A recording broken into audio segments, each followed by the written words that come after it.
E aí, em janeiro, está ali aberto o concurso de promoção, já tem uma expectativa de qual é a pontuação de cada um, e aí o concurso fica fácil de ser votado, porque chega aqui e já vai ser votado imediatamente. O defensor faz só o pedido. Faz só o pedido de inscrição, mas vou fazer esse pedido para que, então, semana eu devo fazê-lo, aí eu faço uma proposta, mas aí eu encaminho ao TPG, e aí se ele encampar, a gente faz essa proposta. Eu acho que a partir do momento, se realmente conseguir fixar essas datas no começo do ano, aí dá para ser feito, porque senão não daria, porque tem que ver a data que Por isso que o Léo falou. interessante. Porque aí já mata o problema. Deu para ficar claro? Então, primeiro vai ter a questão do calendário. Eu vou pensar nessa questão da pontuação, porque a gente faz um calendário único de pontuação. E aí a pontuação sai, tipo, dezembro, último dia de dezembro, julga essa pontuação do sujeito. Aí, janeiro, a pontuação está pronta. Jogar e ser aprovado. Quando se inscreve, está aprovado. A gente consegue julgar muito mais rápido. Tudo bem? Posso prosseguir? Então, em relação à segunda preliminar, que eu também vou resumir, é uma questão bem simples. Mas eu entendo que em matéria de direito administrativo, eu já trabalhei com isso, não se presume muita coisa não, tem que ser tudo formalizado, rigorosamente formalizado. O que eu vou sustentar aqui como preliminar é até a elaboração de uma questão de ordem bem simples, que já deveria ter sido, nos termos regimentais, escrita, que é o que consta, ela já foi aprovada. Mas eu fiz uma análise sucinta, está aí toda a documentação juntada aqui, o processo de referência, e não existe em lugar nenhum. Eu me refiro a esse arredondamento que é feito da fração dos 15%. Então, consta no processo de referência, no edital que está aqui, e consta em todos esses outros, que eu olhei 10 deles, né? A mesma frase aqui, assim, olha.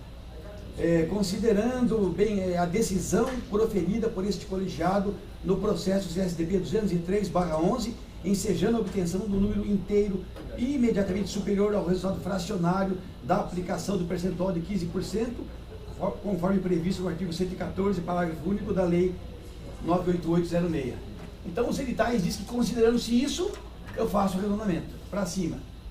Eu, como sou bem formalista, fui verificar e tenho que juntar em documentos que eu coloquei aqui nesses autos, tudo, o extrato da ata, as atas de todas as sessões onde essa questão foi discutida, e principiei por juntar aqui também uma manifestação adicional da Defensora Pública Geral, em que ela, invocando uma discussão iniciada por um tal de Pedro Avelar na época, resolvia submeter ao Conselho uma modificação do entendimento então vigente, que era o arredondamento fracionário superior a 0,5 para o número seguinte, e inferior a 0,6, né, para o número de baixo. Essa era a postura adotada até então. Portanto, isso aí houve uma vantagem. Em alguns casos é uma vaga a mais. Sucede que não está em nenhum lugar escrito isso. Eu juntei nos autos, a própria sessão, aí consta que foi aprovado, mas não está na ata, não está no extrato, não tem nada. Só tem, na verdade, a manifestação da Defensora Geral, e consta que o edital foi republicado, mas não consta nem os termos, a citação do cara, não consta nada. Isso aqui está nos autos, são juntados aqui para quem quiser ter notícia. Pelo que, na verdade, é bem simples a questão, eu proponho corrigir agora aquilo que já devia ter sido feito formalmente naquela época, que incidentalmente deste processo, não é? A publicação de uma questão de ordem. Eu tive dificuldade para redigir aqui, não sei se ficou muito boa, mas depois de várias tentativas ela ficou assim. Para que não haja redução do percentual legal, e se quiserem falar sobre isso depois também, né? Mas para que não haja redução do percentual legal de 15% previsto no parágrafo único do artigo 114 da Lei Complementar 988, de 9 de janeiro de 2006, promover-se-á o arredondamento para o número inteiro imediatamente superior, se porventura restar fracionário o resultado da aplicação desse percentual. Metade dessa redação é do CNJ. Eu dei uma mexida aí, não sei se ficou boa, mas no mérito vocês se entenderam, né? O que se propunha na época era o seguinte, a professora geral, que baseado em 3 precedentes que eu trouxe aqui, foram discutidos no Conselho, consta que foram aprovados, mas não está escrito em lugar nenhum, né? Uma deliberação do CNJ dizia para arredondar do jeito que era feito aqui. Só que ela se referia a um caso específico em que ela falava de promoção até 20%.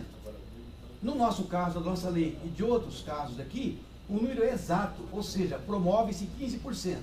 Se arredondar, é bem simples o raciocínio, né? Se arredondarmos para cima ou para baixo no caso aí nós não teremos 15%, teremos 14,999999. Não atenderá a lei. A lei exige um mínimo, ela fala que não pode ser menos de 15, é 15. Então, para dar 15, você só pode arredondar para cima. Se arredondar para baixo, não vai dar 15. Esse é o raciocínio que se colocou na época, que foi aprovado, pelo que consta, mas não está em lugar nenhum. Então, essa questão de ordem, na minha opinião, resolveria esse problema. Não sei se a redação está boa, né? Eu tinha feito o cálculo, nesse processo arredondou para cima. Nesse caso, ia para cima. Mas eu estou colocando... né? Todos são para cima, mas é porque Ele quer não tem Todos arredondam para cima. Não, o que ele quer falar é que as 12 vagas já eram obtidas no cálculo para cima, né? Ele tinha colocado a abertura do concurso para 12 vagas. Aí mudou para... Isso, 17, né? Isso. Na verdade, já dava o percentual mesmo, né? Mas eu citei aqui 10 exemplos, alguns deles, no documento que eu junto aqui, não tinha antes, né? Não tinha essa providência. Tivemos concursos aqui em que deu o 0,1%, já dá para aumentar por cima, né? Mas a gente voltava. Enfim, temos várias situações aqui. Mas agora está solidificado esse entendimento. Então, ou seja, já verdade, vai para cima, só não dá escrito em lugar nenhum. Na verdade, você quer formalizar um entendimento. Já está solidificado. Essa Quem é, das que quatro, poderia, é isso? quem é que poderia eventualmente impugnar isso? Eventualmente alguém do... Não, nenhum defensor acha que iria impugnar isso. Não, tem defensor aqui que gostaria de impugnar assim. Tem gente que não quer ser promovido e tem gente que acha que... Bom, não entra nessa seara aí, né? Mas eventualmente é uma questão de direito público. Alguém poderia questionar. Mas aí você está perguntando como questão de ordem. Como questão de ordem para solidificar algo que já era. Essa redação folhas 4, só para eu acompanhar se é isso que você está dizendo, Pedro. Eu estou aqui com o teu voto. Incidentalmente, aí você... Essa proposta de redação? Folhas 4, isso? Isso. Tá. Ok. Eu peguei um texto de base do que o CNJ, né? Mas ficou bem complicado redigir, não sei se está boa, mas enfim, acho que ela explica satisfatoriamente isso. E aí seria a quinta questão de ordem. Ok. Vai votar isso agora? Sim. Então, eu... Dá para votar. Sim, Vamos votar no... Que é bem simples, porque é algo já aprovado, né? Em tezinho. Que ler só mais uma vez? Vou ler mais uma vez. Para que não haja redução do percentual legal de 15% previsto no parágrafo único do artigo 114 da Lei Complementar número 988, de 9 de janeiro de 2006, promover-se-á o arredondamento para o número inteiro imediatamente superior, se porventura restar fracionário o resultado da aplicação desse percentual. Talvez falte uma coisa aqui que só agora eu me dei conta, né? Só isso pudesse colocar no começo, nos concursos de promoção. Não? Estou bem assim? Tá bom, porque isso aqui é especificamente sobre promoção. Fala o artigo, O né? artigo é específico. É que você é uma questão de ordem por capital. Mas não tem isso constituído. Se alguém for legal da lei, vai ver que a promoção seja aprovada. Então, todo mundo concorda? Fica aprovado a questão de ordem primeiro mudando. E o texto foi sem giro. Depois passa a ser possível, né? Passa a ser possível, só não. Agora eu digo o seguinte, uma questão que já foi resolvida agora, mas eu só formalizei aqui algo que já resolvemos, salvo engano, na sessão passada. Eu digo aqui da autuação das inscrições em autos apartados. Eu digo que são propostas aqui para aperfeiçoamento, visando a mais ampla publicidade e o pleno conhecimento do conteúdo dos autos. Os autos autuados, foi estranho aqui, né? Em apartado. E do andamento processual do certame, propiciando condição para o exercício de eventuais impugnações. Então, o que eu vou dizer aqui é que o sistema que já vem sendo feito parcialmente assim, né? Mas não completamente, propicia que, agora eu enumero que, dependendo do concurso, é um grande volume enorme, né? De autos em separado, porque tecnicamente falando, o processo é um só. Mas não dá para pensar um ou outro, porque não tem quem vai carregar essa pilha toda, né?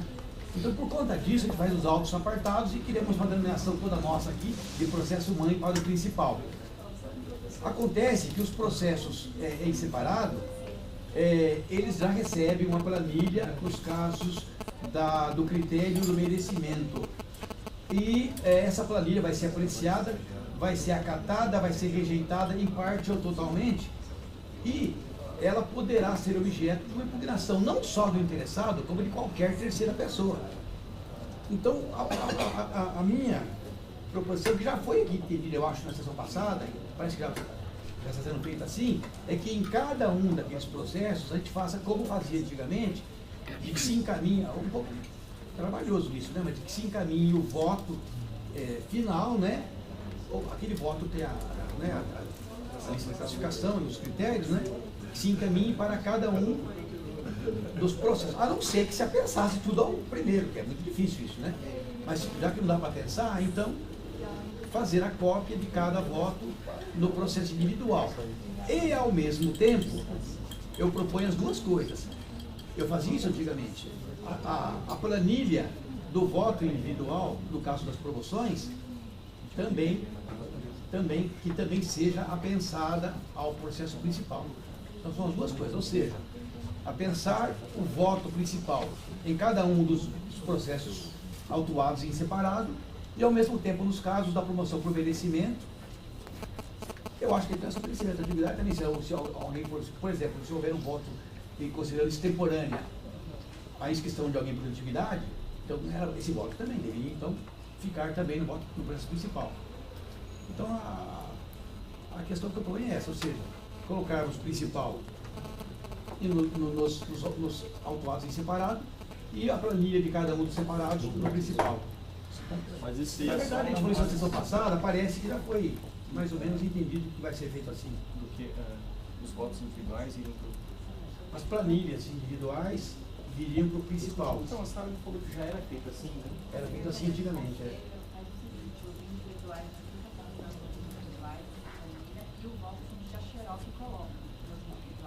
Ela faz o inverso. Ela faz o inverso. Agora ela já faz. O que não vem é o individual para o coletivo. O que estava sendo era o inverso. Ela estava tirando cópia de todos quer dizer, estava tirando várias cópias do voto principal e colocando nos votos individuais junto com as planilhas.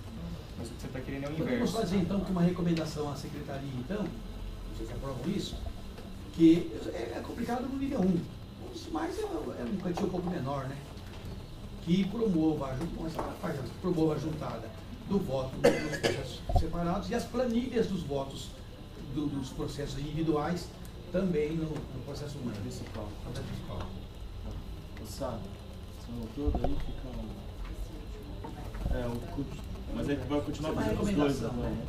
Não. Porque hoje ela já faz o. Não acho que chegar a cópia do voto principal para colocar em todos os individuais, não tem necessidade. Não? Então daí juntar só individual no principal. Acho que é dispensável. O mais importante é o contrário, é o outro. Mas a planilha está juntando no processo humano. Final ou isso no andar do processo? Não, junto com o Voto do relator. Isso. Junto com o voto. Voto do relator. Se o voto do relator for alterado, torna-se a juntar de novo. O próprio relator pode fazer isso, de repente, já juntar. Enfim, fica só como uma proposta, uma recomendação de modus operandi aqui. Isso foi, só para entender, foi aprovado? Como é que vocês vão encaminhar isso? Sugestão só, isso aí acho que não tem que votar. Sugestão, Porque no processo, esse processo específico de Sugestão de procedimento para a secretaria. É uma sugestão de que junte as planilhas de merecimento do processo principal.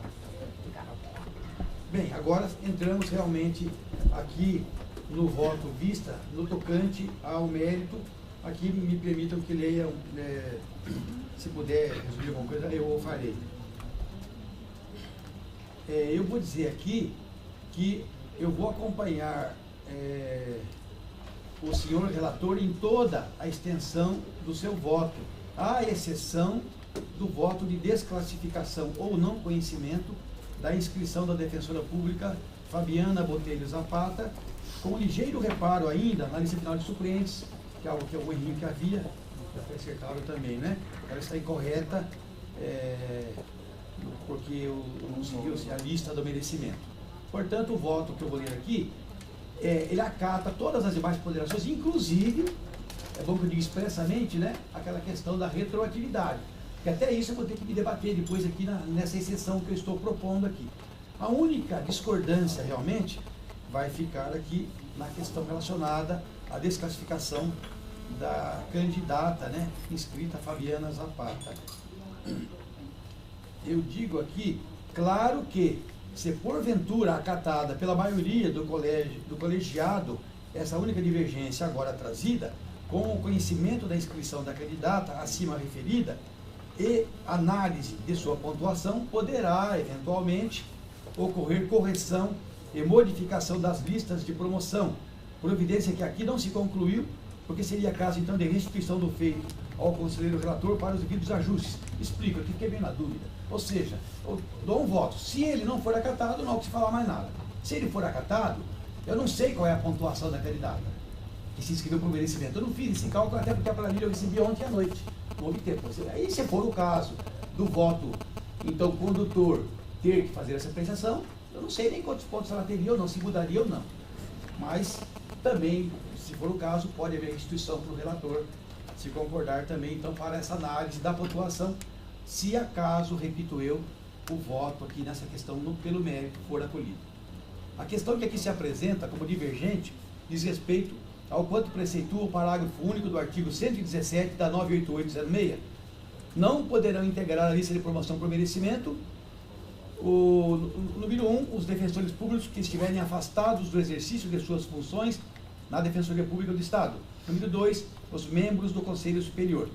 No presente concurso de promoção, a candidata Fabiana Botelho Zapata inscreveu-se ao certame, apontando já no seu petitório inicial a particularidade de exercício do mandato eleito no Conselho Superior à época da inscrição à promoção, e fundamentou de forma expressa o cabimento de sua inscrição, valendo-se de precedente do processo 166/12 desse mesmo colegiado.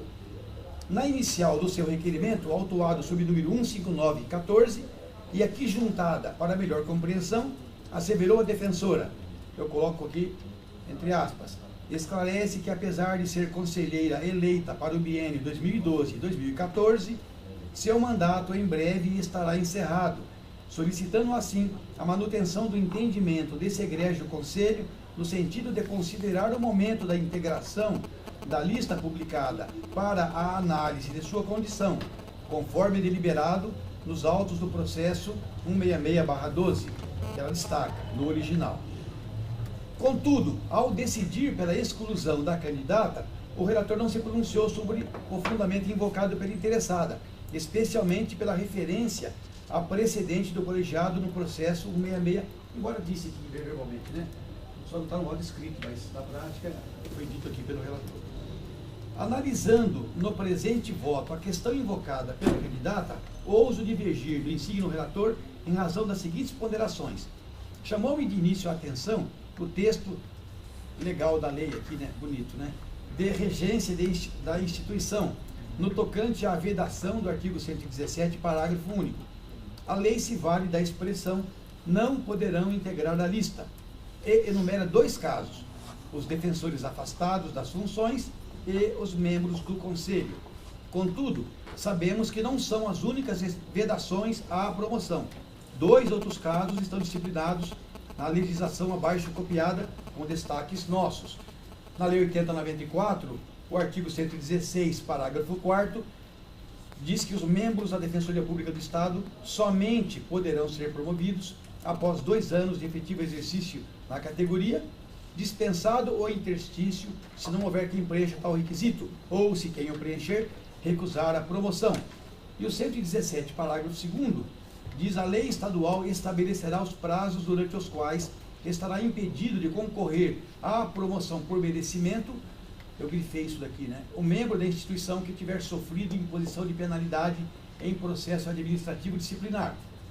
E os outros dois artigos, da 98806, o 118 diz que os membros da Defensoria Pública do Estado somente poderão ser promovidos após 3 anos de efetivo exercício no nível, e o 121, o defensor público que houver sofrido imposição de penalidade em processo administrativo disciplinar estará impedido de concorrer à promoção por merecimento pelo prazo de 2 anos contados do cumprimento da pena.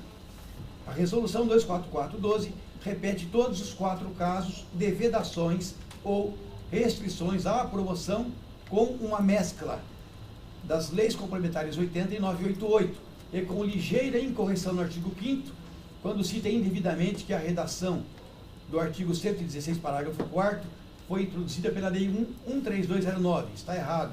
O texto já estava na redação original da Lei Complementar. Peço vênia para me evidenciar, porque grande parte dessa redação foi minha e do Conselho Otávio, à época. E essa parte é minha, eu errei. Está lá na deliberação, mas não há prejuízo para ninguém. Ela faz referência à Lei 132, quando na verdade já era um dispositivo antigo já. Essa do interstício. Ora, tenho para mim que não são... desculpe, voltando aqui, né? Note-se, entretanto, né, a distinção da terminologia utilizada nas 3 situações.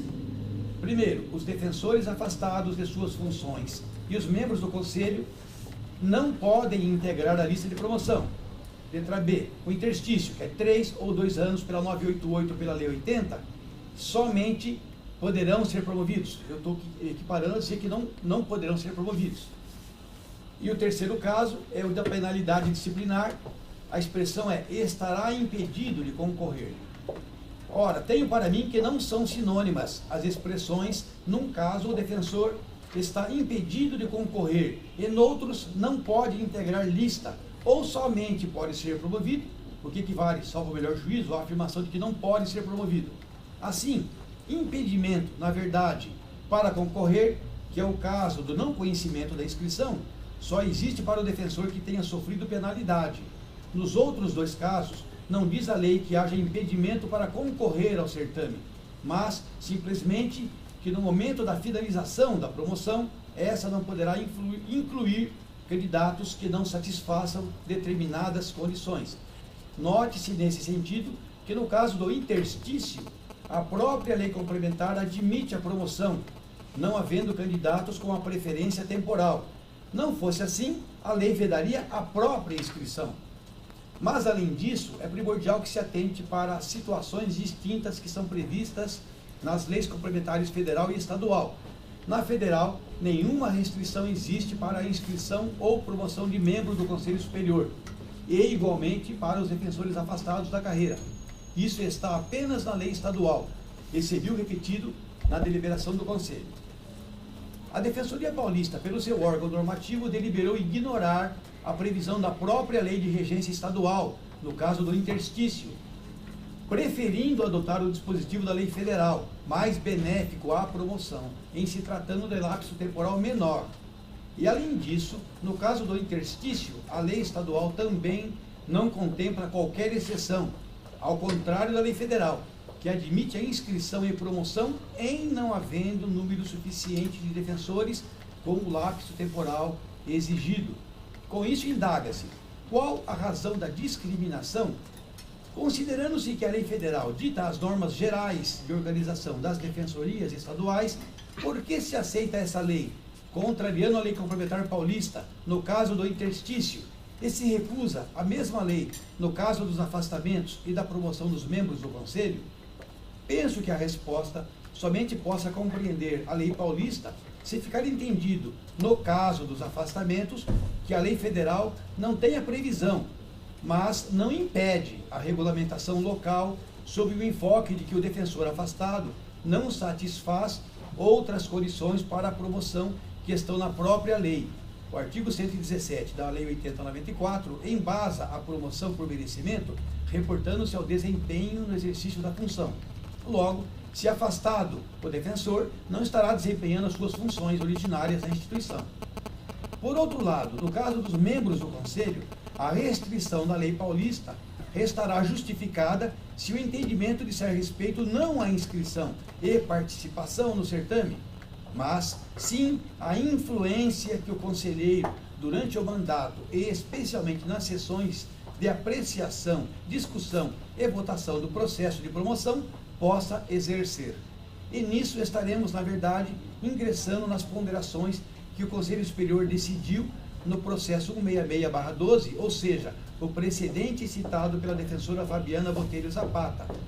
Referido voto, aqui também juntado por cópia, não conheceu as inscrições de 2 conselheiros no critério merecimento, que se inscreveram naquele certame de promoção antes de tomarem posse no Conselho, mas exerciam seus mandatos durante todo o tramitar e finalização do concurso de promoção. Assim se manifestou o insigne conselheiro Luiz Gustavo Fontanete Alves da Silva, ao citar o dispositivo legal e normativo em foco. Tal dispositivo, de modo expresso, visando impedir a indevida influência dos conselheiros, ainda que impedidos na votação do certame, proíbe que os conselheiros figurem na lista de promoção por merecimento. Como se vê, ainda que desclassificando naquela oportunidade 2 conselheiros inscritos à promoção por merecimento, o Conselho Superior aprovou o voto onde se fundamenta essa exclusão na influência que o conselheiro possa exercer na votação do certame, mesmo que se declare impedido. Mas é prudente, nesse momento, resgatar-se o quanto deliberado naquela sessão de julgamento. Para tanto, com sempre inestimáveis bons préstimos da diretora da Secretaria do Conselho, resgatei a ata da sessão de número 296, de 24 de agosto de 2012, e transcrevo esse texto de interesse. O conselheiro Luiz Gustavo solicitou a inversão da ordem do dia para iniciar processos referentes ao concurso de promoção, aprovado por unanimidade. CSDP 16612, interessado na Defensoria Pública, assunto concurso de promoção, nível 2 para 3, ano de 2012. Relator, conselheiro Luiz Gustavo. O relator proferiu a leitura do relatório e voto. A conselheira Fabiana prestou informações sobre o boletim da IDEP, nada a ver. O relator trouxe a questão de promoção por merecimento para conselheiros. O conselheiro Vitori informou que a Lei 988 é clara a respeito do impedimento e esclareceu que nunca houve precedente, como citado pelo relator, que incluiu na lista de promoção os conselheiros Bruno Miragaia e Rafael Bessa. O conselheiro Rafael Bessa sugeriu a publicação de um enunciado para esclarecer a carreira a esse respeito. O representante da APADEP, que aqui eu esclareço, era o conselheiro Bruno Napolitano, naquele dia, informou que deixou de se inscrever por merecimento, porque à época do edital era conselheiro, por isso somente se inscreveu por antiguidade. Desta forma, acredita que a interpretação da lei pode ser dúbia e que deveria prevalecer a data do julgamento e não do edital. A presidente encaminhou a votação da integração dos conselheiros Bruno e Rafael por merecimento. O Conselho Superior deliberou por unanimidade, nos termos do voto relator, desclassificar os conselheiros na data do julgamento para o concurso de promoção por merecimento, impedidos os conselheiros Rafael Bessa e Bruno Miragaia. Faço um parênteses para dizer que eu coloco na minha documentação essa ata na sua íntegra. E peço venho também para observar que eu faço juntar aqui um documento, porque eu extraí desse entendimento que está escrito aqui, né, da ata, de que haveria, porque eu não vi isso aqui, né, haveria a invocação de um precedente pelo relator. No voto não tem isso. Estou fazendo um passo dele para... Eu estava impedido na época, mas eu pedi para me retirar da lista. Aí foi isso que aconteceu. Enfim, não está escrito aqui. E faço bem também para adotar no documento, nos documentos que eu junto, que apesar dessa desclassificação, aparentemente não era a postura inicial. Aparentemente, agora estou imaginando, perdão, que é algo subjetivo agora. Porque neste processo foi juntada a planilha da pontuação por merecimento do conselheiro Rafael, que está aqui junto agora nesses autos. Havia planilha com contagem, um monte de pontos, né? Bastante pontos. Bom, prosseguindo, como se vê, não se trata de questão tão pacífica assim. E é por isso que o conselheiro Rafael Bessa, então candidato à promoção por merecimento, e hoje relator do presente processo, já sugeria a edição de um enunciado pelo Conselho Superior, ao mesmo tempo em que o conselheiro Bruno Napolitano, à época representando a APADEP, já asseverava sobre o tema que a interpretação da lei pode ser dúbia, o que deveria prevalecer a data do julgamento e não do edital, junto em anexo a este documento. Defendo, então, que a lei complementar, que não fala em impedimento para concorrer, mas sim dispõe sobre vedação para figurar na lista de promoção, certamente assim o faz nos exatos termos que foram sustentados no precedente citado. Em consequência, não restaria inviabilizada, impedida a inscrição do conselheiro, mesmo no critério do merecimento, e sua inclusão em lista somente se faria possível se o conselheiro não participasse de qualquer sessão em que tenha sido discutido e votado o certame. No presente caso, há uma infeliz premissa que há de ser considerada.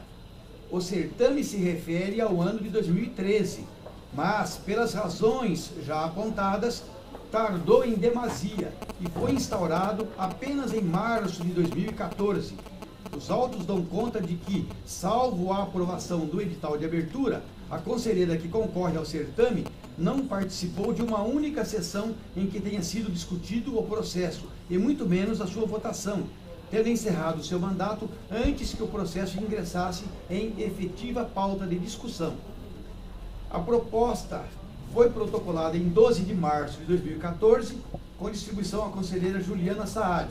O respectivo edital, ainda sequer publicado, foi aprovado na sessão do dia 14 de março, com impedimento da conselheira Fabiana Zapata, antes ainda da abertura das inscrições, ocorrendo a aprovação da republicação do edital na sessão seguinte, com o mesmo impedimento da defensora, folhas 21 e 22, que somente se inscreveu no certame em 28 de março, como consta do seu processo individual, que eu também junto por cópia aqui.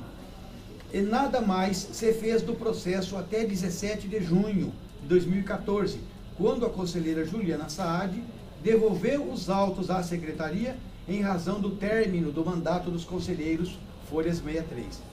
Então, é certo que o pressuposto citado no precedente invocado pela interessada se fez aqui perfeitamente aplicável, porque a conselheira não participou de qualquer sessão de discussão da promoção, desligando-se do colegiado.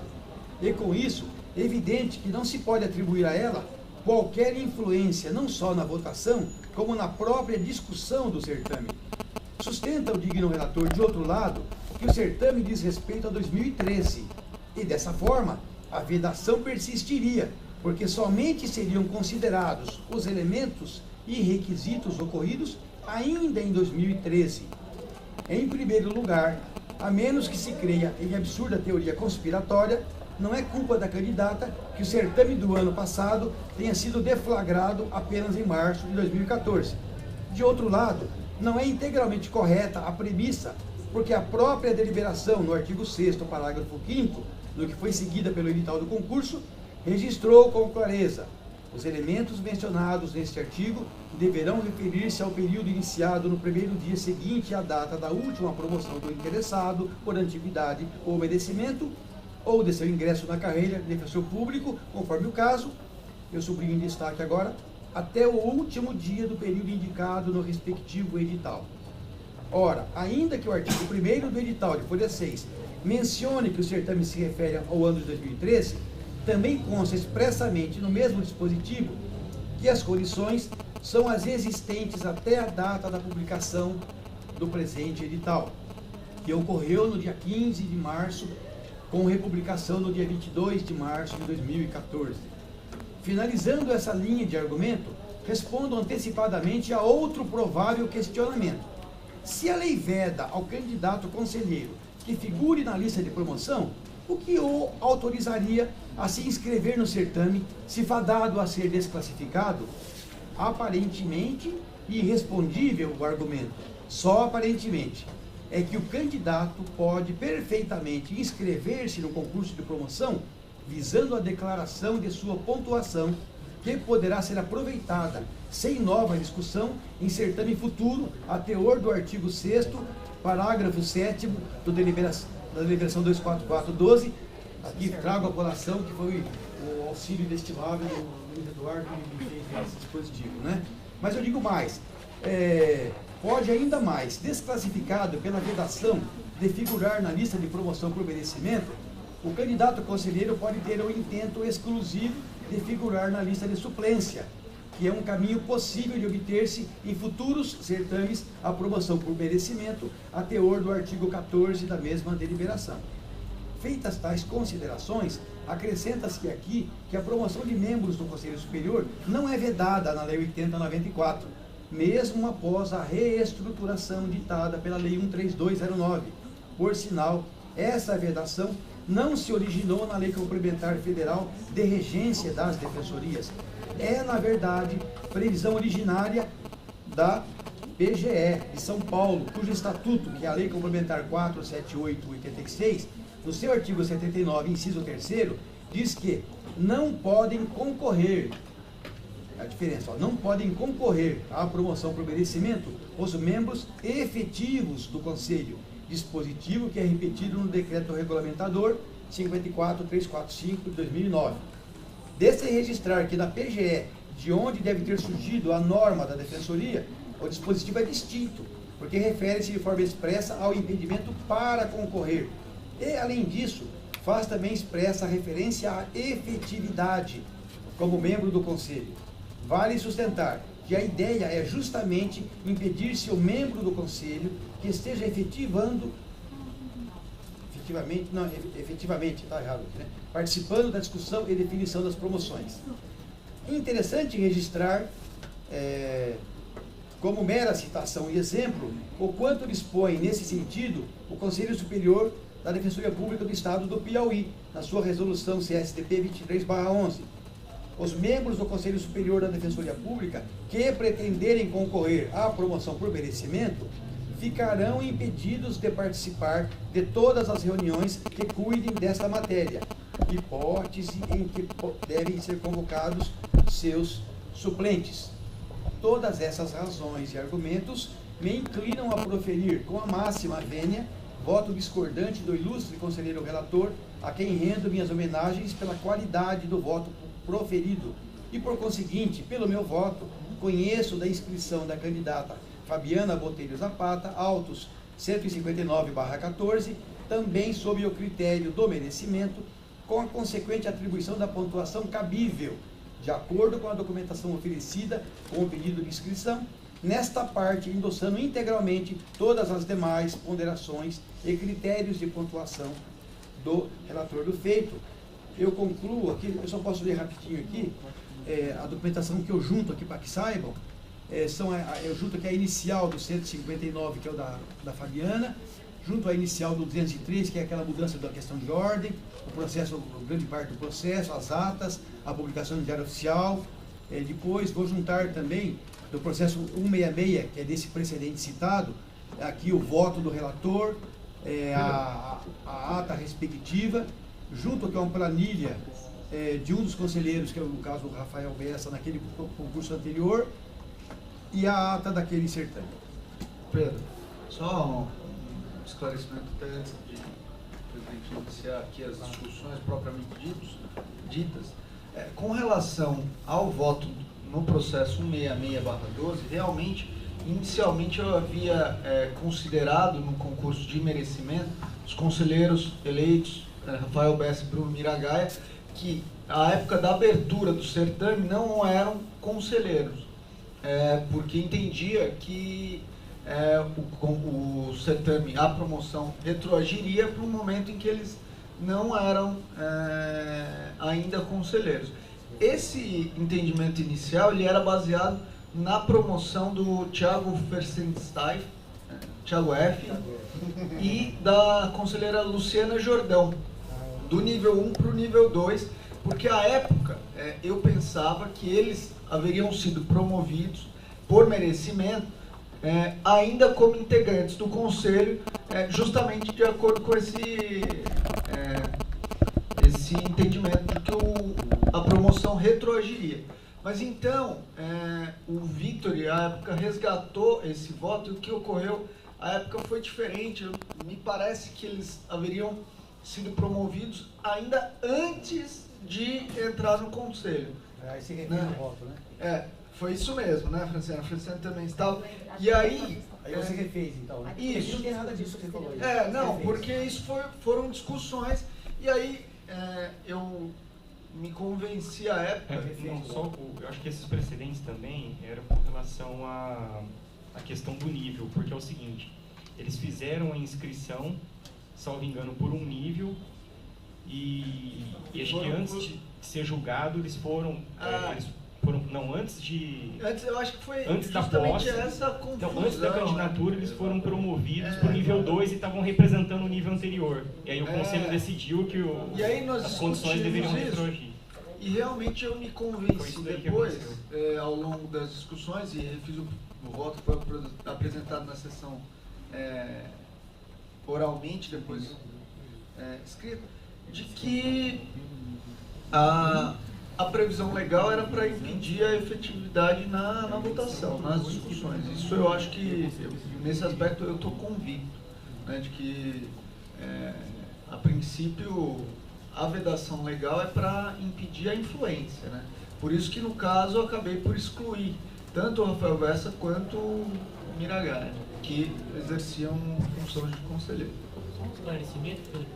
Nessa sua linha de raciocínio, você não citou os conselheiros hoje, o Luiz Eduardo e o Bruno. Eu gostaria de saber se, por essa linha de raciocínio sua, eles estariam excluídos ou não. Há uma questão. Quando eu falei em presidente, a pergunta é bem pertinente mesmo.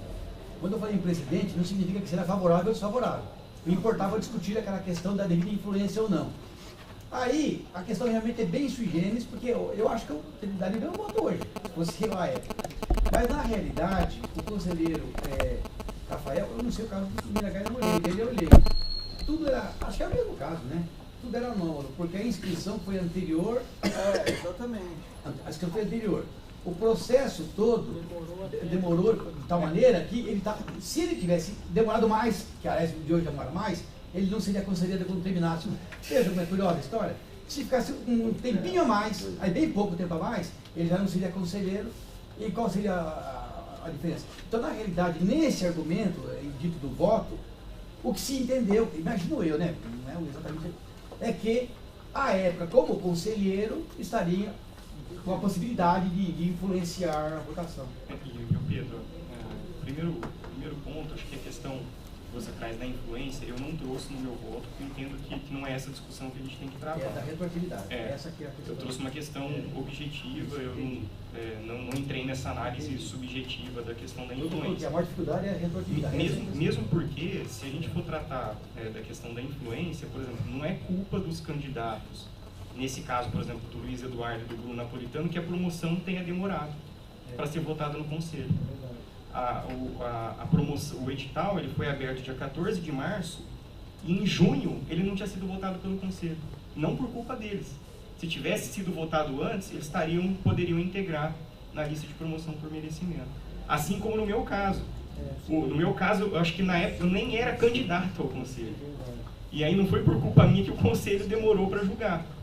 Entendeu? Então, por isso que acho que eu não fiz essa análise, porque se a gente for entrar nessa questão, acho que é uma análise subjetiva que tem os dois lados. Né?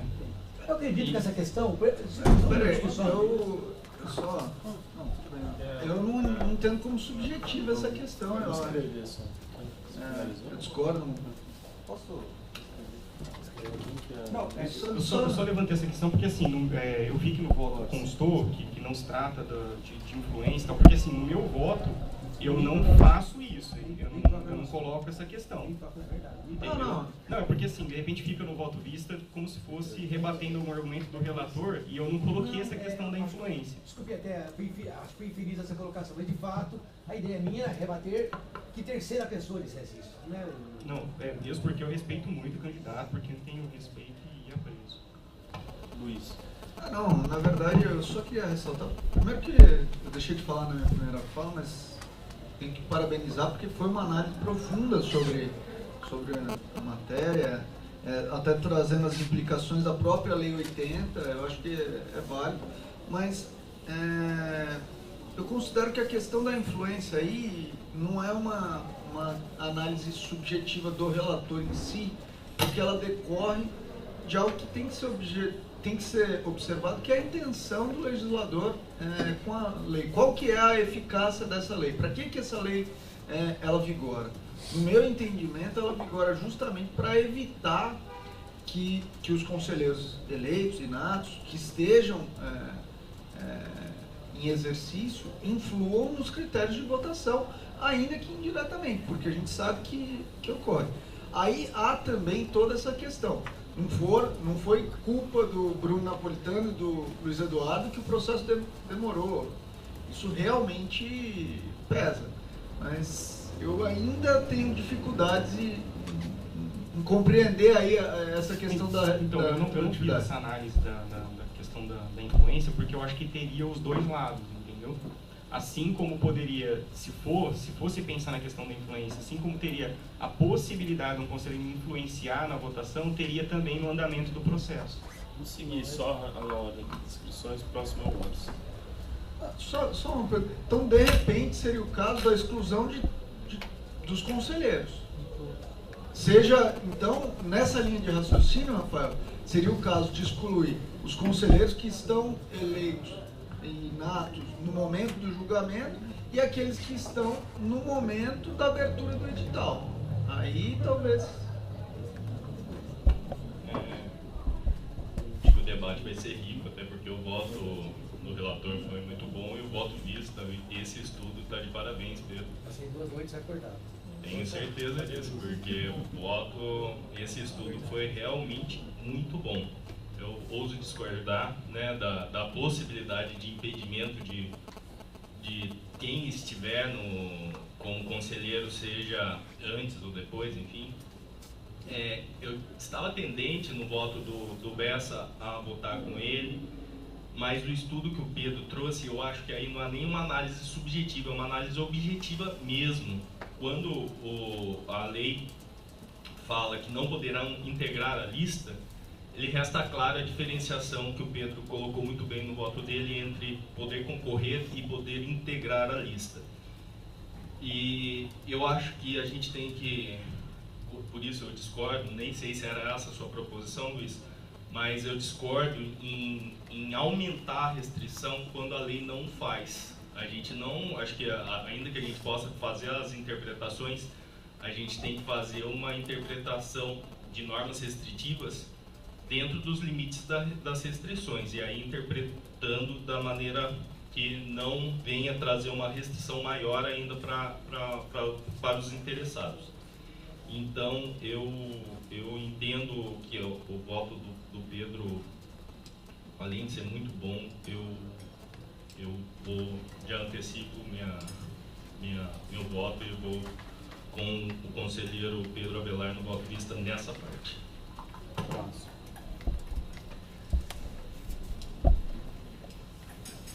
Primeiramente, eu queria parabenizar o Pedro pela profundidade do seu voto e também até parabenizar o Luiz por todo o esforço também no trabalho, o Rafael, que envolveu esse concurso do nível 3 para o nível 4. Eu acredito que os entendimentos foram bem colocados, mas eu gostaria de avançar um pouco mais, trazendo talvez o debate uma questão que eu não sei se eu captei isso na fala do Pedro, mas no final eu acabei fazendo um raciocínio muito rápido aqui. Até fiquei meio seduzido a pedir vista, mas vou sair de férias, vou ficar 3 sessões sem vir, e isso me preocupou também, então eu vou colocar bem brevemente, porque o Pedro, quando ele traz essa questão do conselheiro poder ou não participar do concurso de promoção, ele acabou trazendo à baila um conflito normativo. Ou seja, um conflito do que está na Lei 80 do que está na Lei 988. Com base nesse conflito normativo, e por que eu falo que há um conflito normativo? Porque a Lei 80 ela não traz a restrição de membros do Conselho Superior participarem de concursos de promoção. Lendo lá o artigo 116 da Lei 80, ela traz alguns requisitos lá para promoção, fala da questão do interstício, traz algum regramento para promoção. E a 988 traz especificamente a questão do conselheiro não poder participar. Eu não quero entrar no mérito do pano de fundo que levou a 988 trazer essa previsão. O que eu quero trazer aqui é o seguinte: analisando a 988 hoje, sobre a leitura do artigo 24, parágrafo 2º, primeiro, e o inciso, acho que é o 13 da Constituição Federal, eu estou tendendo a dizer que a 988 é inconstitucional. Por que eu diria isso? A 988, ela na verdade ela traz normas específicas da Defensoria dos Estados, ao ponto que a Lei 80 descreve normas gerais. A gente sabe que no direito constitucional essa discussão do que seria uma norma geral ou uma norma específica, ela é muito analisada caso a caso. Então esses são os precedentes do Supremo Tribunal Federal. E rapidamente fazendo essa pesquisa, eu acabei encontrando um recurso extraordinário no Supremo Tribunal Federal, que é o 775353 do Acre, que a relatora é a ministra Carmen Lúcia, e falava da questão da utilização do prazo de 2 ou 3 anos para a questão do interstício. E também no voto ela também acabava abordando um outro julgamento que falava dos critérios de eleição do defensor público geral e do corregedor público geral, que eram distintos tanto nas leis estaduais como na lei federal. E o que o Supremo disse nessa situação? Nessas situações o quê? Que, entendo a lei federal, traçado alguns requisitos e alguns panoramas, não poderia a lei estadual restringir mais. Então ela poderia detalhar, mas ela não poderia aumentar a restrição prevista, porque o delineamento seria matéria de lei federal, de norma geral, ao ponto que apenas a especificação seria matéria de lei estadual. Então, dessa forma, se a gente fala, e aí eu estou fazendo uma análise assim, sem qualquer análise casuística, tá? Mas se a gente começar a analisar, então, que o artigo 116 da lei, deixa eu ver se eu acho aqui, parágrafo 4º até, que fala do interstício, ele vai trazer então que, como requisito, as promoções, parágrafo 4, defensorias somente poderão ser promovidas após 2 anos de efetivo exercício, dispensado o interstício se não tiver quem ou quem preencha. E aí fala também que o Conselho pode, de forma objetiva, aferir os critérios de merecimento, considerando, entre outros casos, a eficiência, é o 117, demonstrado desempenho e assim vai. O que eu quero dizer com isso? A lei estadual, ao prever uma restrição para membros do Conselho Superior, ela invadiu matéria reservada à lei de norma geral, de lei que seria a lei federal. E aí, tudo bem, é um raciocínio, só estou querendo expô-lo.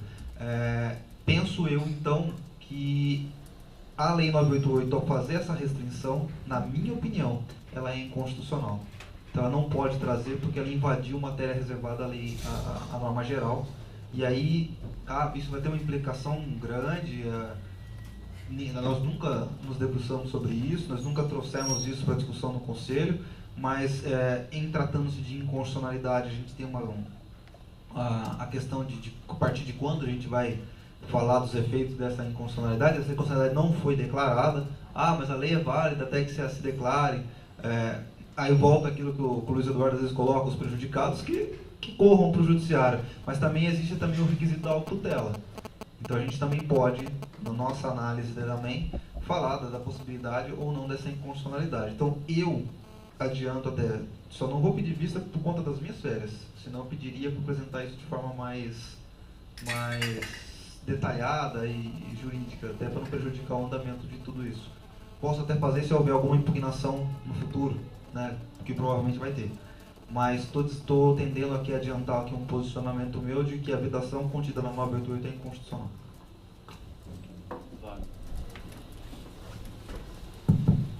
Gostaria de parabenizar também o Pedro pelo profundo voto que ele fez. Eu só gostaria que ele esclarecesse aquilo que eu inicialmente questionei. Na verdade, na resposta eu não entendi, assim, porque pelo conteúdo do seu voto dá a entender que quem é membro efetivo na data do julgamento tem que estar excluído também. Neste caso, teria que excluir neste concurso, que é o que está em julgamento, o conselheiro Luiz Eduardo e o Bruno. Você só esclarecer o seu posicionamento se você também... Não, mas assim, são coisas distintas. Eles não cumpriram esse exercício ou não poderem concorrer. Sim, mas pelo exercício eles já estão excluídos. Eles estariam por um outro motivo, mas excluídos eles já estão pelo exercício. Tá, mas então agora eu vou trazer, porque eu acho que o que nós estamos decidindo aqui é uma coisa mais objetiva e não só mais ampla e geral, e não só a questão desse concurso. É saber se quem se inscreveu na data... Só uma parte, Alexandre. Acho que isso tem que constar, porque de repente pode ter candidato que queira discutir o Interx. Entendeu? E aí, se quiser discutir o Interx e vencer nessa questão, seja aqui ou judicialmente, aí teria que analisar esse outro impedimento, outra exclusão. E outra coisa, eles não estão excluídos porque o processo não foi julgado ainda. Isso aí foi só a apresentação do relatório. Então, eu gostaria de saber se nos casos